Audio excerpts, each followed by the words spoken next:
엘리사는 당신의 성령이 하시는 역사가 갑절이나 내게 있기를 원합니다. 이렇게 이제 구했는데,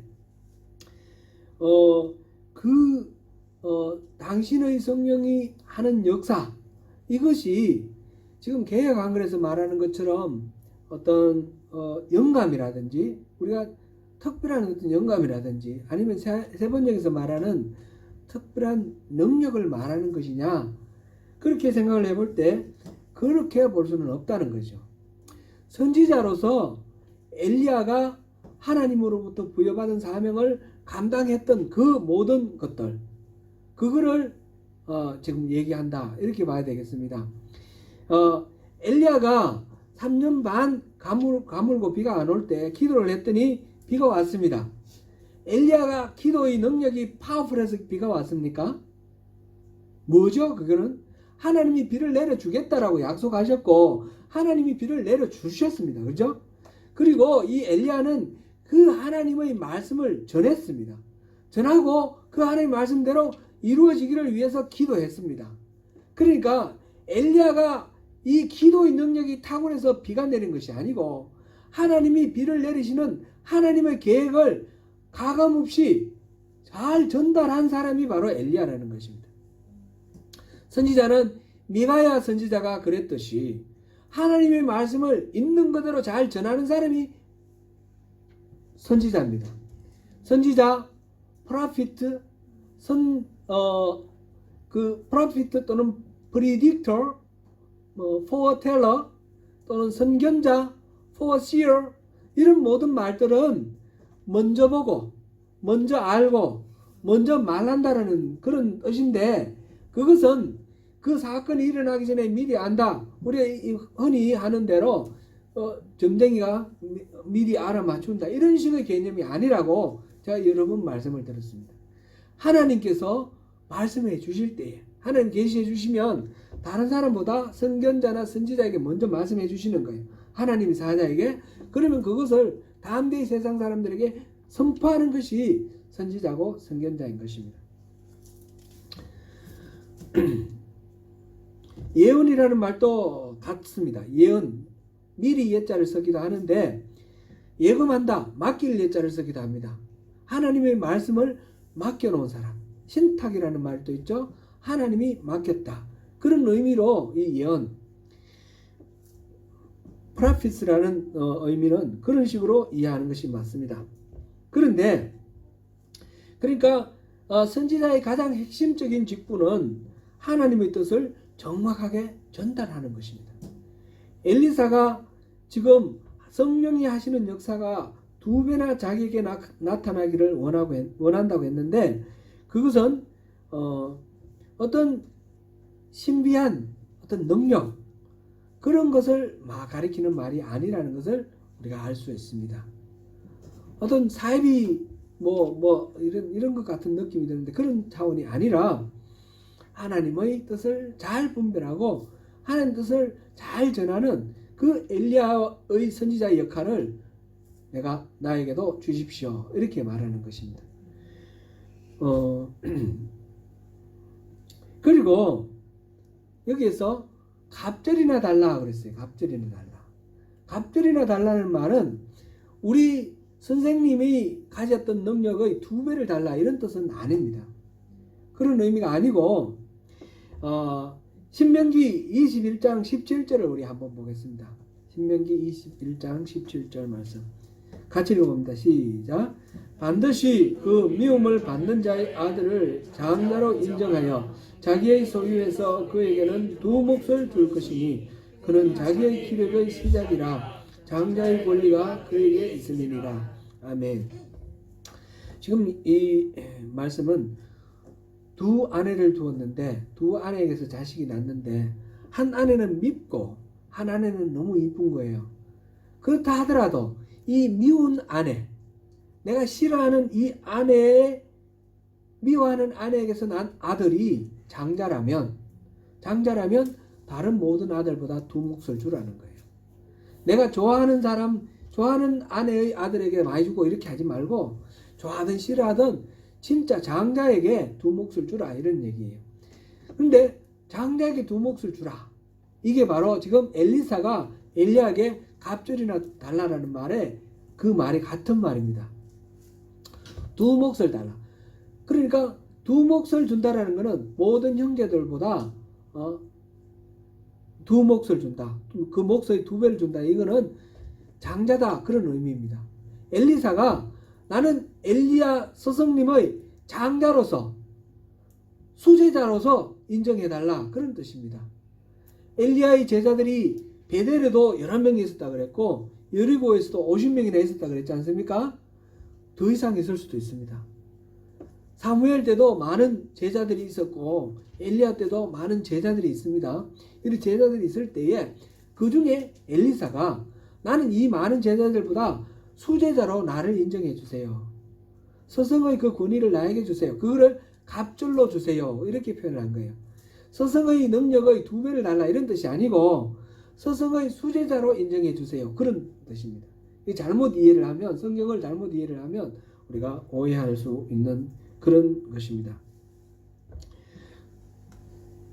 엘리사는 하나님께서 엘리야에게 엘리야가 그 로뎀 나무 아래서 막 이렇게 낙심되어 있을 때 일깨워서 호렙산에서 하나님이 엘리야를 만나 주셨잖아요.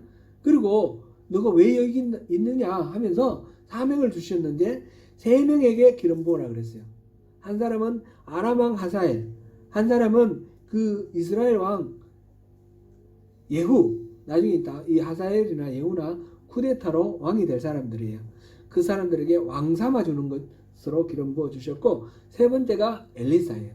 엘리사를 기름 부어서 너희 후계자로 삼으라 하나님이 그렇게 말씀하셨는데 바로 그 엘리사가 하나님이 나에게 기름 부어 주시지 않았습니까?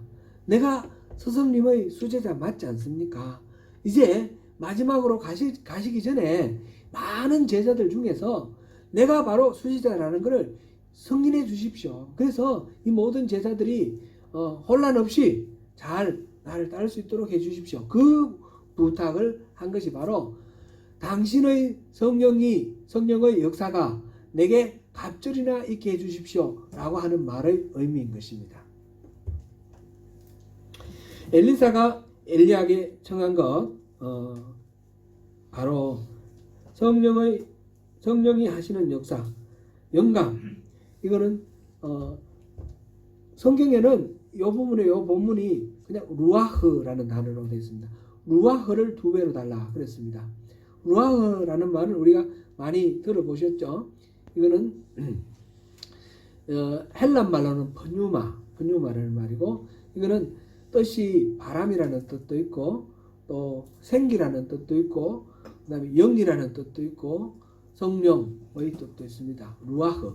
그러니까 성령의 능력을 두 배 달라는 것이 아니라 성령을 두 배 달라고 그렇게 말한 거예요. 지금 여기서 원문에는 루아흐를 두 배를 달라 그렇게 했습니다.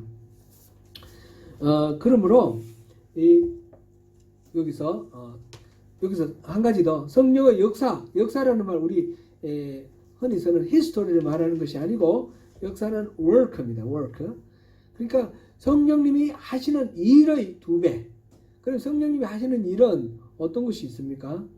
성령님이 우리 안에 들어오시면 우리에게 우리 안에서 어떤 일을 하셔요? 성령님이 하시는 일은 크게 두 가지로 우리가 말할 수 있습니다. 하나는 성령의 은사를 주십니다. 성령의 은사. 은사는 여러 가지가 있는데 우리의 인격이나 성품하고는 상관없이 우리에게 덧입혀지는 성령님이 계심으로 인해서 우리에게 덧입혀지는 어떤 능력 같은 거 그런 것입니다. 은사는 오늘날 이제 한 세 가지 그룹으로 이렇게 나누어서 말하기도 합니다. 첫 번째로는 말하는 은사, 각종 방언 말하는 거, 방언을 통역하는 거, 그 다음에 예언하는 거. 이 예언도 하나님 말씀 전하는 그런 예언입니다. 그 다음에 두 번째 계시의 은사, 지혜의 말씀, 지식의 말씀, 영들 분별하는 은사 이런 것들이 계시의 은사이고 그 다음에 능력의 은사, 그 밖에 기적을 베푸는 은사, 그 다음에 병을 고치는 신유의 은사 이런 것들 여러 가지 은사들이 성령이 우리 안에 계시면 여러 가지 은사들이랍니다. 모든 사람에게 다양한 은사들, 한 가지만 있는 것이 아니라 여러 가지가 있을 수가 있습니다. 그렇게 은사들이 나타납니다. 찬양을 이렇게 인도하는 그런 은사가 있을 수도 있고요. 또 어떤 경우는 이웃을 잘 위로하고 격려하는 그런 은사가 있을 수도 있고요. 우리 교회를 생각할 때 가장 좋은 은사는 이 말하는 은사 같아요. 방언하는 은사가 아니라 이 계시의 은사, 지혜의 말씀을 하는 은사. 이게 교회에 가장 좋지 않겠는가, 그런 소망되는 그런 은사 같아요. 그래서 무슨 일이든지 무슨 말이든지 할 때 그것이 그냥 입에서 나오는 말이 아니고 내 안에 계신 성령님께서 인도하시는 대로 한번 걸러서 그렇게 사람을 살리는 말을 하고 사람을 세우는 말을 하고 이런 말을 하도록 그렇게 성령님께 은혜를 구하면 좋겠어요. 이 말을 들을 때도 그냥 들리는 대로 듣지 말고 그 말을 사실은 우리 입에서 나오는 말하고 그 말을 하고자 하는 사람의 의도하고 일치하지 않을 때가 많습니다. 좋은 말을 하려고 하는데 입에서 거친 말이 나올 수도 있고 뭐 여러 가지 있으니까 왜 저런 말을 할까, 그 속에 담겨있는 배경을 생각하고 또 그 사람의 어떤 입장과 감정과 처지 이런 것들을 배려하면서 그 말을 이렇게 소화해서 이렇게 받아들일 수 있는 그런 것도 좋은 은사인 것 같습니다. 특별히 이 교회 공동체에서 그런 것이 소망되고 필요하다, 그런 생각이 됩니다. 성령의 은사, 여러 가지 은사들이 있습니다. 이것 지금 거론한 것뿐만 아니라 수많은 은사들이 있습니다. 그것은 예수를 믿음으로 말미암아 생기는 어떤 특별한 능력입니다. 타고난 능력은 탤런트라 그러고요. 타고난 능력 말고 나중에 예수를 믿음으로 주어지는 어떤 능력, 그거를 기프트 이렇게 말하고 은사 이렇게 말을 합니다. 성령님이 우리 안에 오시면 그렇게 능력으로 나타날 뿐만 아니라 또 우리의 성품, 우리의 인격 자체가 다듬어지고 변화가 됩니다. 이게 성령의 열매라고 그러죠. 갈라디아서 5장 22절 23절에 9가지 열매가 나와 있습니다. 무엇입니까? 9가지 열매 시작. 사랑, 희락, 화평, 오래 참음, 자비, 양선, 온유, 절제. 나 하나 빼먹었네. 충성 빼먹었네. 그죠? 네, 그렇습니다. 이것들은 이 성령의 열매를 할 때 성령의 열매들이라고 그랬습니까? 열매라고 했습니까? 이거는 복수가 아니고 단수라고 그랬습니다. 9가지가 각각의 열매가 아니고 9가지 이런 성품들이 이렇게 한 인격체 안에 다양하게 나타난다는 것입니다. 성령님이 우리 안에 오셨을 때 우리가 성령님의 인도하신 대로 살아가게 되면 우리 인격이 달라진다는 거죠. 우리의 메마른 성품이 사랑이 넘치는 성품으로 바뀌고 우리의 조급한 성품이 오래 참는 그런 인내의 성품으로 바뀐다는 겁니다. 무엇이든지 이기적으로 내 것만 찾는 그런 성품이 충성스럽고 또 선한 그런 성품으로 바뀐다는 것입니다. 성령님이 우리 안에 오셨을 때, 성령님이 우리 안에 오셨는데 성령님을 우리가 무시해버리고 내 맘대로 살아버리면 이런 성령의 열매는 맺어지지 않습니다. 내 안에서 죄의 속성이 나를 이끄는 그런 죄의 본성이 있고 또 성령님이 나를 이끄는 이 성령의 본성이 있습니다. 옛사람의 본성을 따라가는 것이 아니라 성령으로 인해서 새로워진 이 본성으로 우리가 따라가게 될 때 그럴 때 이 성령의 열매가 맺어진다는 거죠. 이 성령의 열매는 따지고 보니까 뭡니까? 그리스도의 성품입니다. 우리 예수를 닮아가는 것입니다. 예수를 믿어도 세월이 가도 우리가 예수를 닮지 않는다 그러면 우리 안에 성령님을 우리가 외롭게 하지 않았는가, 성령님을 무시하지 않았는가 우리가 살펴봐야 됩니다. 성령님을 존중하고 성령님을 따르면 자연스럽게 우리의 인격이 예수님을 닮아가게 되어 있는 것입니다. 중학교 때 우리 국어 선생님이 하신 말씀이 기억이 납니다. 이분은 무슨 말을 하든지 3초를 기다렸다가 말하라고 했어요. 그런데 그 말이 별로 제가 신용이 안 가서 별로 그냥 안 따르고 지나갔는데, 어른이 되면서 차츰 그 말이 좀 이렇게 공감이 가서 3초를 못 기다려도 적어도 1초나 2초는 기다려서 말을 하려고 애를 씁니다. 근데 그러다 보면 손해볼 때가 많아요. 내가 할 말 기회를 놓쳐버리고 할 말 못할 때도 많고, 또 누가 말할 때 아주 적극적으로 잘 대처를 해서 위기를 넘기는 임기응변 이런 게 필요한데, 기다렸다가 이거 손해보고 말아버리는 그런 경우도 있죠. 그래서 이거 우리 선생님이 잘못 가르쳤구나 이런 생각도 하다가, 내 안에 계신 성령님이 뭘 원하실까 생각해보면 그게 맞는 말씀 같아요.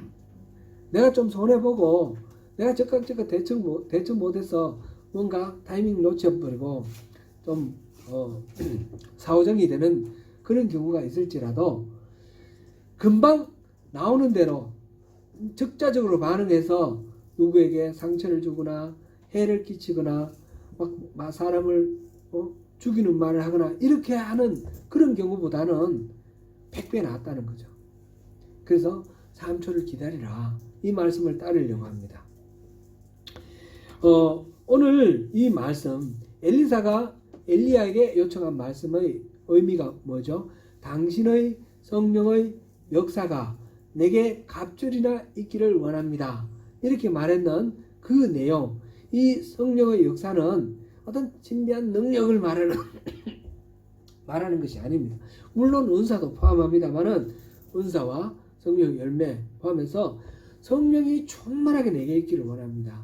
그래서 성령님이 내 인생을 이끌어 가기를 원합니다. 그런 의미예요. 그죠?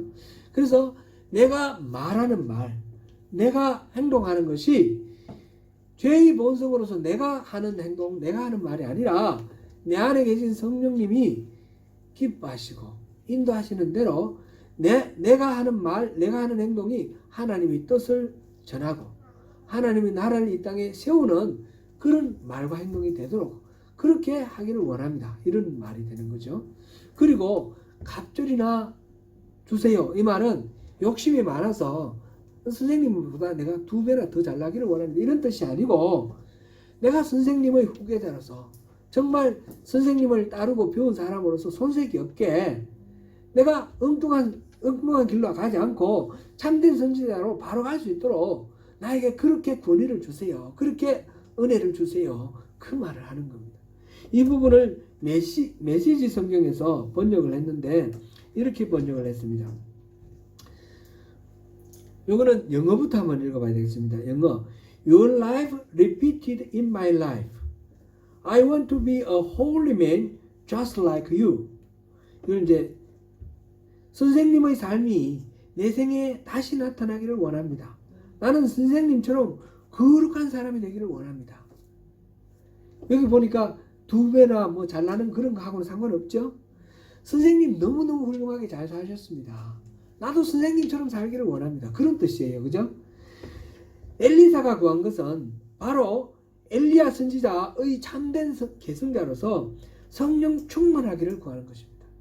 그래서 하나님 말씀대로 살아가는 그런 하나님의 백성다운 삶, 그런 삶을 구하는 것입니다. 이 간구는 그러므로 엘리사에게만 해당되는 말이 아니라 바로 이 성경을 읽고 있는 저와 여러분에게 꼭 같이 해당되는 말입니다. 바로 우리는 그리스도의 은혜로 예수를 믿어 구원받은 사람, 우리 안에 누가 있습니까? 그리스도가 있고 그 그리스도가 성령으로 있습니다. 그죠? 성령 하나님이 우리 안에 내주하고 계십니다. 그러므로 우리는 그 성령님이, 성령 충만이라는 것은 이렇게 양으로 가득 찼다는 뜻이 아니라 내가 하는 행동, 내가 하는 말 모두가 성령님이 인도하시는 대로 행해진다, 그런 뜻입니다. 전적으로 성령의 그 인도하신 대로 따르는 것이 성령 충만입니다. 그렇게 우리 살아가기를 우리도 사모하고 하나님도 우리를 구원하시고 우리가 그렇게 살기를 원하지 아니하시겠습니까? 바로 사랑하는 성도 여러분, 우리가 성령의 인도하심대로 스스로를 쳐서 복종시키며 살아가는 가운데 항상 성령의 일하심이, 성령의 역사하심이 우리 삶에 나타나고 엘리야와 같은 그런 선지자의 삶이 우리 삶에서 그렇게 나타나는 그런 능력 있는 그리스도의 삶이 되시기를 축원합니다. 기도하겠습니다.